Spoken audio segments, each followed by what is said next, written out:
Back here at Towton, under the constant hail of their own arrows, the Lancastrian army could not take this punishment any longer. Somerset ordered his men to attack the Yorkist line. The Lancastrian men-at-arms now advanced through the arrow-ridden corpses and wounded of what was left of their front line. The Yorkist archers, their task of dislodging their enemy complete, fell back through their own lines as their plate-clad comrades advanced to meet the Lancastrian attack.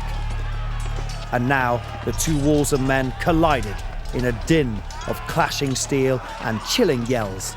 The slaughter of hand-to-hand combat had begun. The Lancastrians suffered quite grimly. The casualties were mounting. The Duke of Somerset had no alternative but to start marching forward and come to grips with the enemy. So the second phase of the battle included hand-to-hand combat on the ridge, the highest most point of the battlefield. And this will have been pretty grim, brutal. There was no mercy, there was no quarter given. Edicts before the battle said that if you show any mercy, Edward said any mercy shown would be rewarded by death.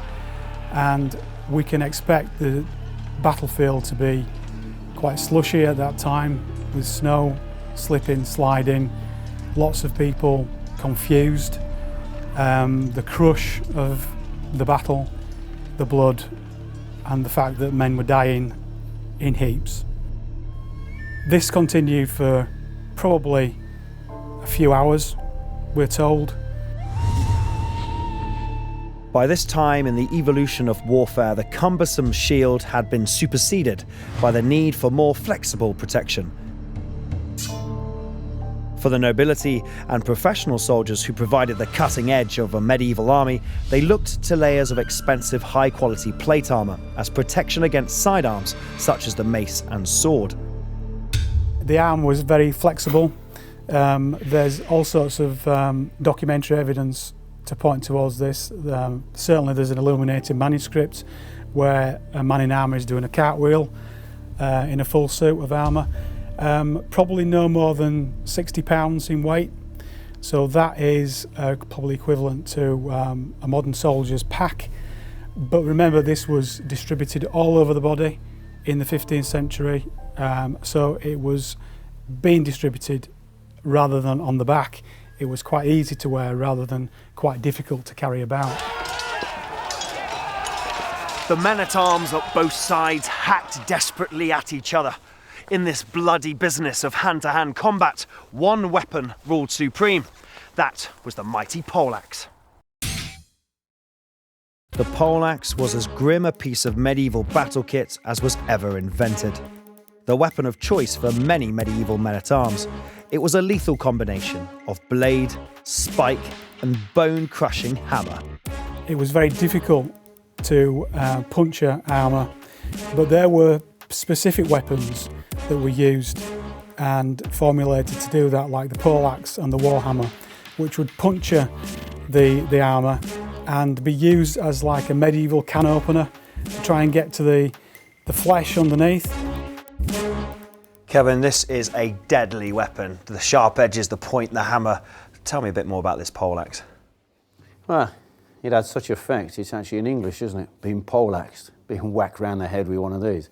It's a hammer, it is an axe, it has the razor-sharp spike, plus the two spikes here on the shoulders. Close quarters, it is the weapon. The man-at-arms would be trained how to use this. He would have had experience. He would know the weak points in the armour. He wears armour himself, yeah? And he would jam this through the visor slit, rake it between the legs, hook behind the knee, tearing the knee away. This is more of an instrument of death than just a blunt weapon. Yeah, definitely a deadly weapon. Well, we've talked about the poleaxe, Kev. I mean, it is a serious, horrible looking weapon, but what kind of technique was used? Because you've got four different things going on here. How do they use it? How do they fight with it? Stand aside. Just a simple whack from the side. Yeah. Now, that would have hurt. Yeah, just a little bit. I think we've dented him just with the side spike. That would have cracked his ribs completely, wouldn't he? Stomach crushed. Hitting him with an axe, Okay. you know, you're bringing it down to here, but it's not just that. He might have full armour on there, So you bring it down. Oh, actually I've gone right into the shoulder there. Yeah, you have. Yeah, but now I'm not going to stand there going, oh, I've gone right into the shoulder. I'm going to rip it out, right? Whoa. And bring the bloke down. Yeah. All right, and you can see that he's hooked That's weighing right yeah. inside, isn't Yeah. it? So he could be a guy on the floor, a soldier on the floor, or even a cavalryman. You could be reaching up high and pulling him off his horse. Hook him off, or even worse, the horse itself. Yeah, brutal, brutal, in the horse. Yeah. Bring the horse down, then you cause carnage, chaos on the battlefield. The whole business. Stop the troops advancing because there's massive horses everywhere. Yeah. Horse kicking, you know, horrendous, isn't it? What else we got? Well, you got the hammer. Oh. Woo-hoo-hoo. Wow. Now, that hasn't actually sort of made a hole in the plate armour, but that is seriously going to damage him, isn't it? Well, it crushed his ribs, burst his stomach. All the internal organs there ruptured. He'll be on his knees, won't he? Yeah. And the second you drop, you're finished. Because people don't go around you in a battle, yeah? Or you simply turn this on tail and finish the beggar. If you hit the armour, really, it's bad luck because you want to go from another piece, don't you? You're going to go for his leg. Yeah, I mean, if you just have a quick look at the leg and that chain mail, say about here, yeah? Yeah. Now there's meat behind there and bone, yeah, there's padding, there is the chain mail, but if you just watch a very simple thrust, yeah? Right, we broke one link. Let's give it a good old, yeah?